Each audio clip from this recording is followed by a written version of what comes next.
Okay. Well, welcome to Allison and Ian's chat. Ian Abbott, you have done a lot of work on relationships and parenting, and you have taken dads that have gone through my course or people that haven't even and done some men's courses. Mm-hmm. Yeah. And you and I have decided we wanted to put on fairly short chunks of parent education to open it up to people. Yeah, I think it's nice to have a sort of bite-sized little bit of information to digest and maybe pique someone's interest to dive a little deeper, learn a little bit more. You know, it's a tough thing to do because there is so much to our course material. Mm-hmm. I mean, if you think about it, there is 14 solid chapters in life seminars, and then each one of those could be quartered. Yeah. You know, and especially temperament. I think we're going to touch on temperament in this clip, but temperament is so huge. And it's like a 2-hour lecture just to begin to present the different pieces of each trait.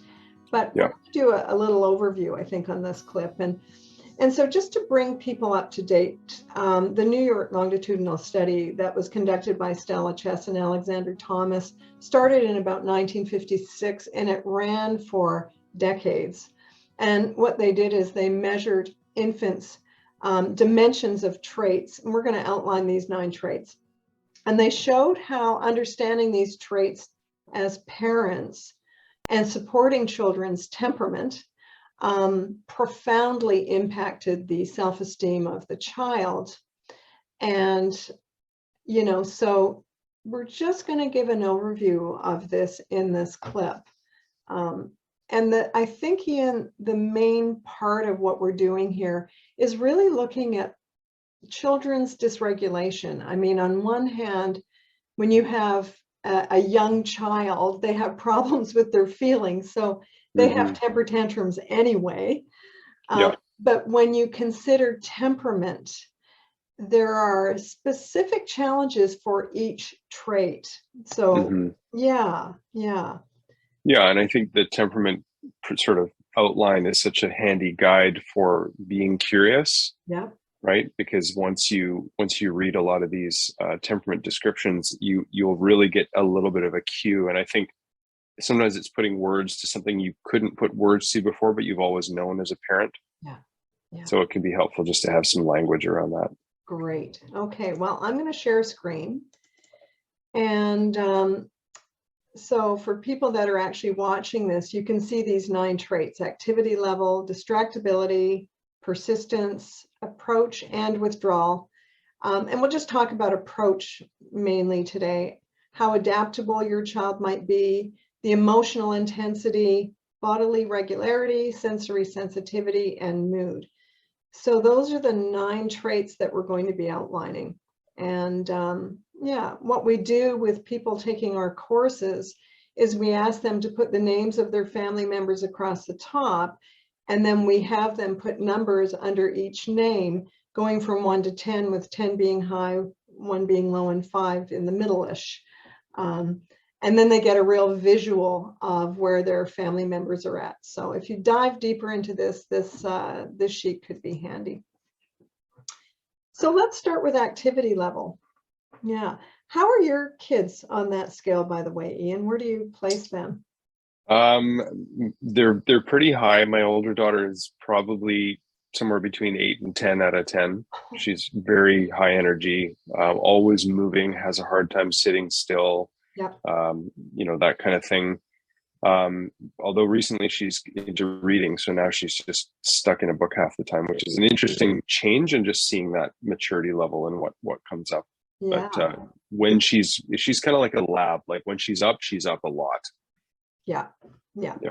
And then you have 2 kids, so your other daughter. 2 daughters, yeah. Different she's yeah. I think she tries to keep up to her older sister, but she you know, I recognize that she doesn't have the same energy level, and so she gets frustrated and burnt out quicker. So I sort of try and see that, and I sort of create breaks where I can, just for the both of them.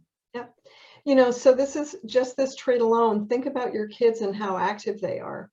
The Mm-hmm. less active children become more emotionally, like they become physically depleted and more emotional when Mm-hmm. they've taken on too much activity. And it took me years to figure that out. Jared was 8 before I figured that out. So my son is Mm-hmm. a lower level, and my Yeah. daughter, my youngest, is a higher level.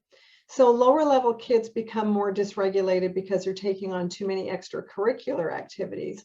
And the Mm-hmm. higher level activity level, the higher leveled kids are very kinesthetic. It's really difficult for them to keep their body still, and they can get a lot of negative feedback around sit still. Mm-hmm. Sitting for long periods of time is hard. Yeah. Yeah. What else do you see that feeds into that sort of dysregulation? Well, I think something that you've taught in the course that I thought was really valuable to understand is that idea that that the energy required to sit still for these kids can actually take away from the energy they would use to learn in school. Yeah.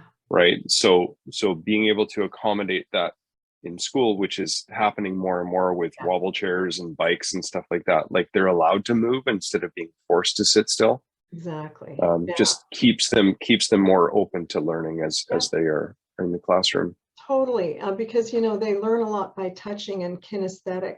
They Mm-hmm. can also have difficulty not touching other kids. Like when they're about Totally. 6 or 7 years old, they're Yep. very tactile, Yeah. and at that age, they're so young that watching other people's personal boundaries can just be way out of their control. Yep. And I guess the final thing I'll say on this trait is when they get upset, they can also be very physical. So Mm-hmm. very physical kids can still do a lot of biting, scratching, pinching, hitting, Yeah. Yeah. and it seems like, wait a minute, at 6, you shouldn't be acting this way, but so Mm-hmm. much comes out in their body. Mm-hmm. Yeah. Yeah. And I think, again, that's a really important thing to understand so that, it's like any behavior that our kids exhibit. I think as parents, sometimes we can jump to the sort of like, oh my goodness, in 20 years time, they're going to not be able to figure this out too. Like there's this sort of worst case scenario. Oh, yeah. Whereas if we can understand how these traits play out, we can sort of accept that there are parts of their behavior that are going to be harder to manage than others. That's right. And the more we hold up that bar that they're not yet able to meet, the lower their Mm-hmm. self-esteem, because they begin to feel that no matter what they do, they cannot measure up. It's just Yeah. not in them. Yeah. So that's a really big piece. Wow, we Absolutely. could go on for a long time just about this one trait. So I let's go know. to the next one. Sounds, yeah, good idea. Yeah. So distractibility is our, breadth of focus. And Mm-hmm. a lot of people can have decent focus if they're interested in what they're doing and that kind of thing. If you work toward a lower number, that's easier to handle, which is someone who can be very, very focused. They can have a really good working memory. They can focus on all kinds of things, not just things they're interested in. Whereas if Mm-hmm. you go up toward a 10 on the other side, someone who is more distractible, the positives, always focus on the positives. They can be highly creative, take Yeah. in a lot of information. They can be very sensitive and tender-hearted because they can really see what's going on for other people. Yeah. They can hyper-focus on things that they're interested in, Yeah. but it can be much more difficult to keep that focus when they're really not that engaged. Mm-hmm. Yeah. And Yeah. so, the challenge with distractibility is, I think, how sensitive many of these kids really are. Mm-hmm. And we misinterpret their distractibility. I often hear parents say, my child doesn't listen. Yeah. Then we tell ourselves a story about all of that. Yeah. Yeah. And if we go just to interrupt there, sorry, but if we look at the work of Elaine Aron with the highly sensitive children, and we look at that, they're already overstimulated to begin with, Yeah. right? Because they do have that perceptiveness of everything around them. So, it's like, imagine, being in a dark room and all of a sudden you're out in the sunshine. Like it's going to be a lot. That's a good analogy, from dark to the bright light. It's a lot for them to take in. Yeah. Yeah. So I think we can actually move on to the next trait.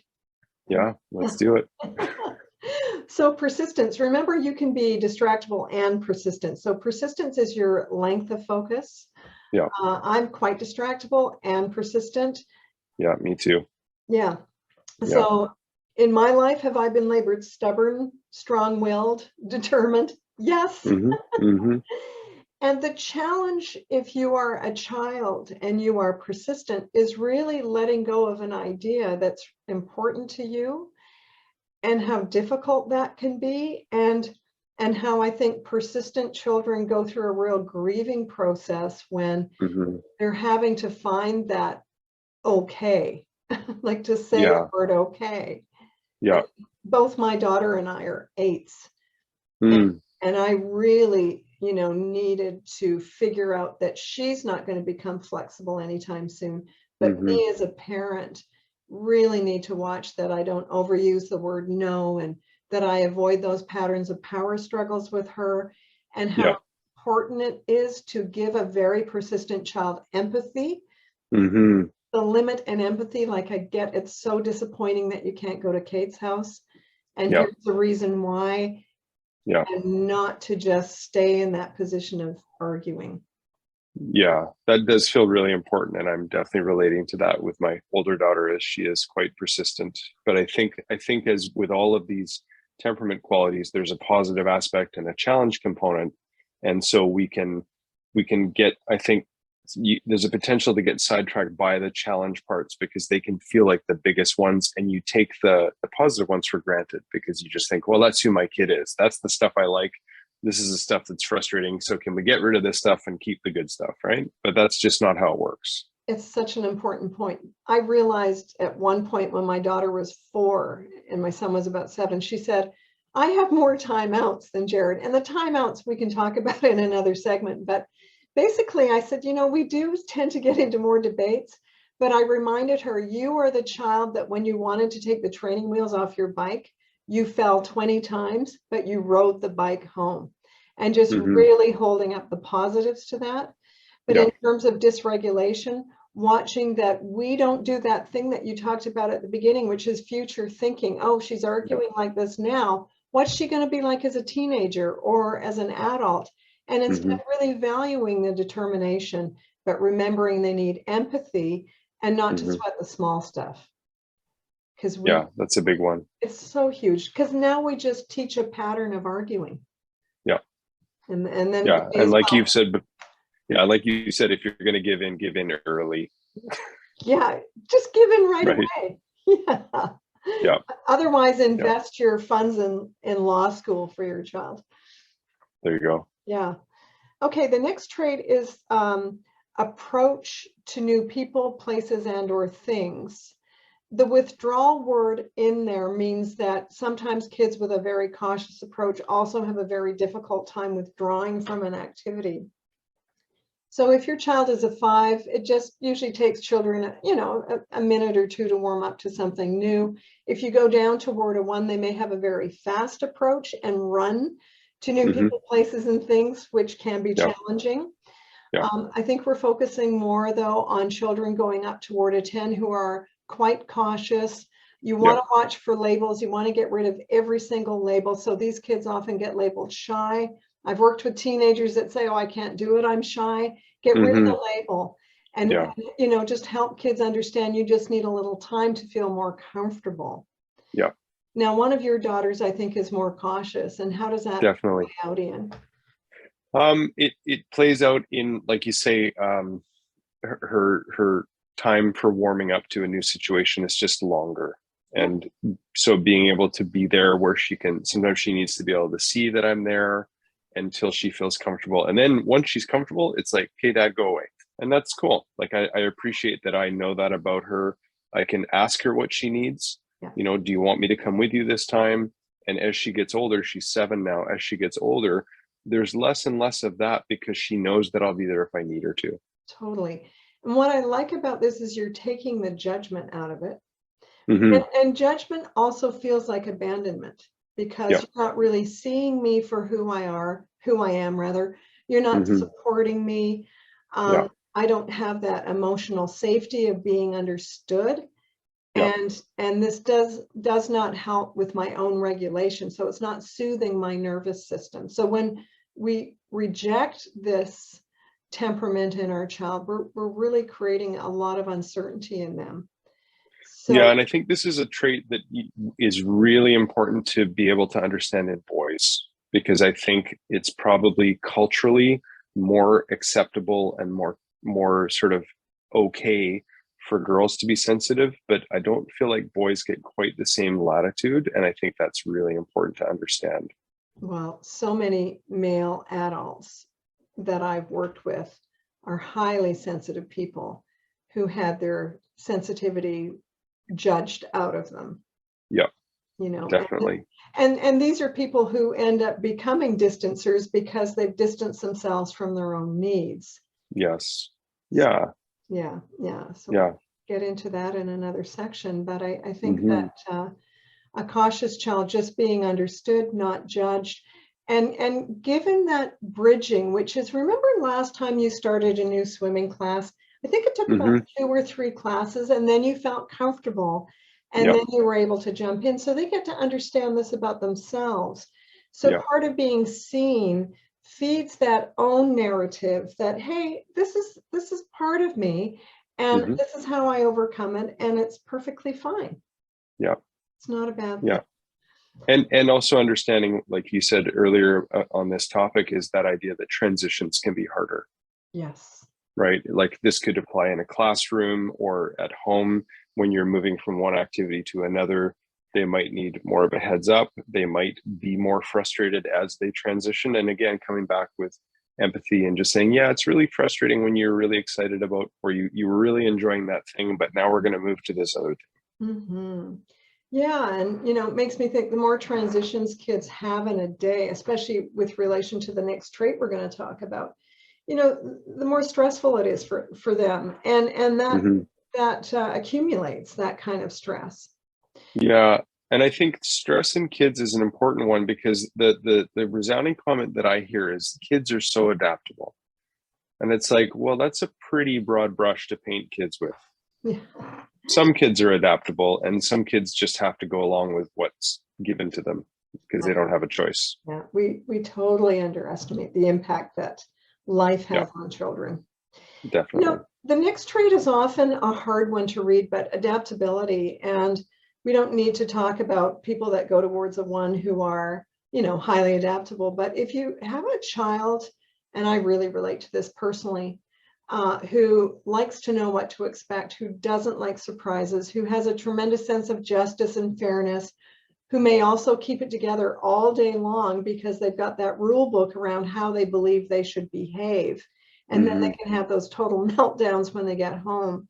I think Yeah, this trait is hard to pinpoint, but yeah, going back to what you said, Ian, these kids can have a harder time with transition.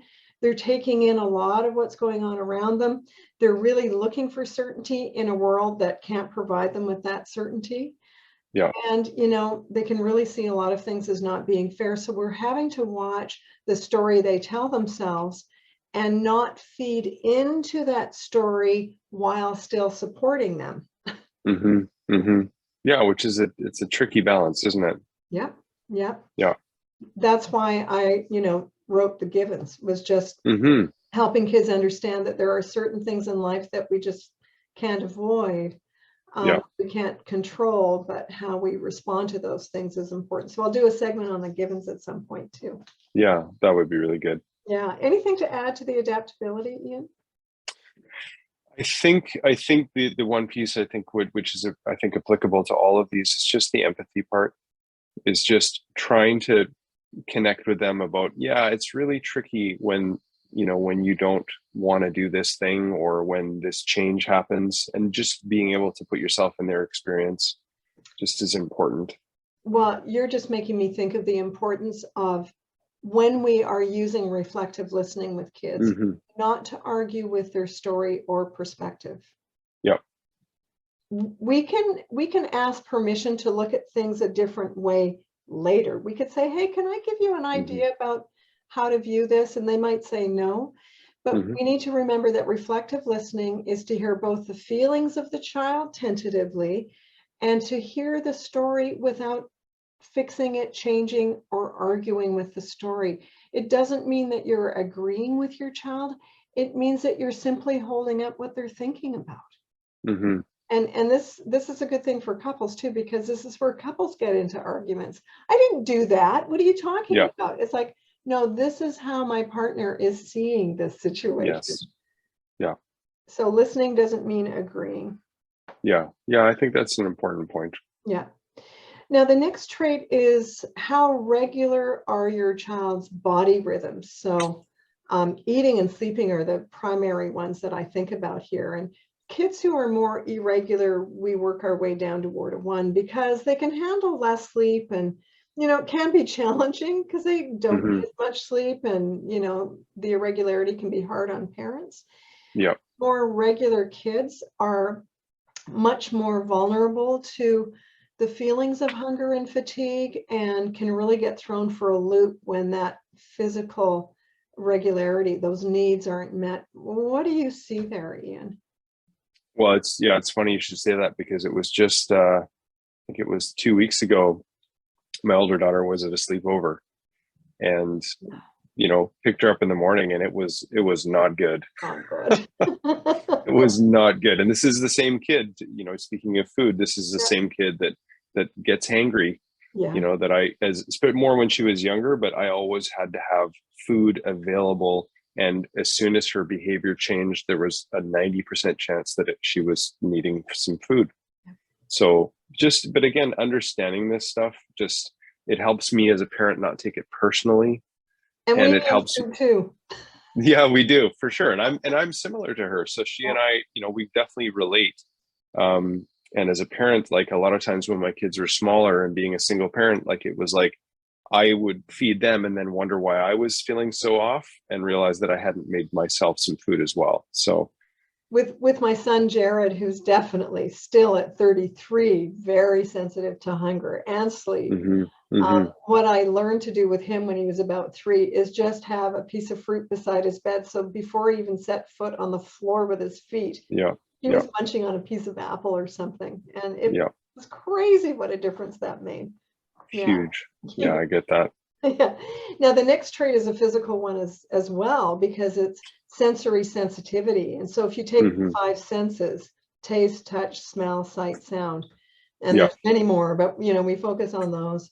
If you have a child that is sensitive to one or more of these senses, you've really got to pay attention to that, because this can be a child who feels the label on the back of the t-shirt yes, and very sensitive to texture of food and taste or sound. So yeah, what do you see there? Yeah, I think this is, again, I mean, I think, as I've said, all this stuff comes back to empathy, because I think we forget that maybe a child's, I mean, regardless of if they're sensitive or not, child skin tends to be more reactive and sensitive to adult skin anyways. Yeah. And then if you pile on that sensitivity, that tag is really scratchy, and that seam in the sock is really annoying, or that flavor of that food that you think, like when I make my kids chili, they're always like, it's so spicy. And I'm like, this is the blandest thing I could make and still call chili, that I have to add hot sauce to, because I need something for myself. So just trying to remember how we don't have the same experience as adults, because our sensory input is different, our level of sensitivity, and also going back to that experience of your own childhood where you might have been told to suck it up, right? Mm-hmm. The tag is itchy. No, it's not. And you learn to tune that part of yourself out. And that there's something wrong with me for thinking that problem. And how many of us had to sit and stuff food in our mouths Oh yeah. that we didn't like, that made us feel sick? It was great. Or we were full. Or we right? were full. Like clean your plate, right? Yeah. That to me is so intrusive, that you must put this thing in your body, Thank God for family pets, because if the dog was smart around the kid, or if you had a ledge on your kitchen table that you could stuff the stew meat into, that would be a good thing. But totally, like how intrusive. Oh, anyway. The next trait is intensity. And if you've got a mild reactor in your family, that goes down to toward a 1. And I always Hmm. have my eye on the milder traits, because often children who have a milder temperament can easily be overlooked. And so I really Mm. like to draw out their opportunity for expressing themselves and, Yeah. to give them choices. But where it can really show up in dysregulation is someone who is quite intense can have these major knee-jerk reactions to "I hate Hmm. broccoli." And as Hmm. a parent, it's like, well, you don't have to eat it and quit yelling at me. And Hmm. we end up matching their intensity, but they feel things on such a big scale. Yeah. And they often get over things fairly quickly too, unless they're very persistent. Yeah, but going with that one too, I think my experience is when I show empathy to my daughter who's having that big experience, it just dissipates. Oh yeah. Whereas if I come back and try and convince her that she shouldn't feel that way, or when I try and, override her experience, Mhm. the resistance or the experience becomes much bigger, right? Whereas if you Totally. can come in and go, wow, like you're so upset about this, aren't you? Yeah. And just having that acknowledgement is just takes the air out of the balloon. Well, when you start teaching a lesson when your child becomes dysregulated, you're going Hmm. to push that child up anger mountain. I mean, our big Yeah. task is to recognize that children are going to experience dysregulation. If your kids are having temper tantrums, the problem isn't that they're having temper tantrums. That's normal stuff. Yeah. So what kids need to hear if they're losing it is a message that says, you're okay, not you're okay Hmm. feeling wise, but you're a great kid having a tough Yeah. time. I'm Yeah. not overwhelmed. I am okay. And I'm standing by. But I'm Hmm. not standing by teaching a lesson and having an agenda. It's just, I Yeah. am here for you. Yeah. And that's co-regulation. Yeah. Yeah. And I think this is probably with that in mind, like this is one of the greatest things that I've learned in the last few years is that self-regulation, we learn it through co-regulation, Totally. right? So we all want to be able to self-regulate as adults. We all want our kids to eventually be able to self-regulate when they're, at the right age, at an appropriate development stage. But if we can't model that for them, if we can't show them what self-regulation looks like, it's really hard to learn. Yes, I always say that kids need to know two things. Number one, we want to understand their feelings and do, Hmm. and that we're okay with the feelings that they have. That Yeah. I'm okay. I can handle this. Yeah. That's a huge message. And if we're not okay with the big feelings that come up for kids, again, they start to think there's something wrong with me. I have these feelings. And then they Hmm. become afraid of the feelings themselves, which Hmm. sends them into a high state of anxiety. Yeah. Um, Now, the final trait here is mood. And, obviously, personality is formed by our temperament plus our life experience. And mood can have a lot to do with our life experience. But honestly, some people come into the world more serious and see what needs fixing, like my son, which Hmm. is great in so many ways. And some people come into the world just like, oh, everything's going to work out, which is how my daughter came into the world. She puts Hmm. herself in high stress situations by traveling all over the world. But her motto is always, oh, everything works out. And some people are just kind of in the middle. Yeah. And so, And how much do you think mood can be affected if the previous 8 traits aren't recognized? Like if you're growing up in a house where you aren't recognized for who you are, my experience is that your mood isn't going to be that great. Like you're going to be a little bit sad or disconnected from yourself, which isn't, it's going to be tough. absolutely. Yeah, so you can have a predisposition to a more serious mood. But Yeah. if you aren't met and seen as a child and supported, life isn't going to feel like a really welcoming place. Yeah. And for children to have a sense that they can be supported through their big feelings, that it's okay for you to be who you are right now. Yeah. You don't have to change in order to be loved. Yeah, we can work on the behavior stuff, which is very Hmm. specific, like climbing on the coffee table or whatever. Sure. But you, who you are, is completely loved, Yeah. accepted. Yeah, Yeah. I think we've done it. We'll Sounds, end yeah, this it's a good start. session. Yeah, we'll be doing